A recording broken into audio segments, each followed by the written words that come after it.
யாத்திரை 32ஆம் அதிகாரத்தில் அந்த பொன் கன்றுக்குட்டி செய்யப்பட்டு ஆரோன் அதை செய்து இஸ்ரவேல் ஜனங்கள் எல்லாரும் வணங்கினார்கள். அப்போ என்ன ஜெபம் பண்ணாரு மோசே? எப்படி ஜெபித்தார்? ஆண்டவரே, இந்த ஜனங்களை நீர் மன்னித்தருள்வீரானால் மன்னித்தருளும், இல்லாட்டா நீர் எழுதின இந்த புஸ்தகத்திலிருந்து, ஜீவ புஸ்தகத்திலிருந்து என் பெயரை கிறுக்கி போடும் அப்படின்னு அவர் என்ன பண்ணார்? போராடி ஜெபித்தார்.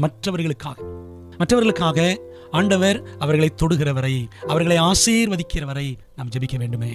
தானியேல் புத்தகத்தில் நாம் படிப்போம் என்றால், தானியேல் பாபிலோனுக்கு கைதியா போகும்பொழுது 17 வயது அவருக்கும் நண்பர்களுக்கும். அப்ப போனவர் 42 ஆண்டுகளாக தொடர்ந்து அவர் இடைவிடாமல் ஜெபம் பண்ணியிருக்கிறார் நேபுகாத்நேச்சருக்காக. நீ பாருங்களேன், அவர் 3 வேளையும் முழங்கால் படியிட்டு ஜெபிக்கிற பழக்கம் உடையவர் என்று தானியேல் 6ஆம் அதிகாரம் 10ஆம் வசனத்தில் படிக்கிறோம். அப்போ அப்படி ஜெபிக்கிற அந்த தேவ மனிதனுடைய அந்த போராட்ட ஜெபங்களுக்கு ஆண்டவர் பதில் கொடுத்து கடைசியில நேபுகாத்நேச்சாரை ரட்சித்து விட்டார்.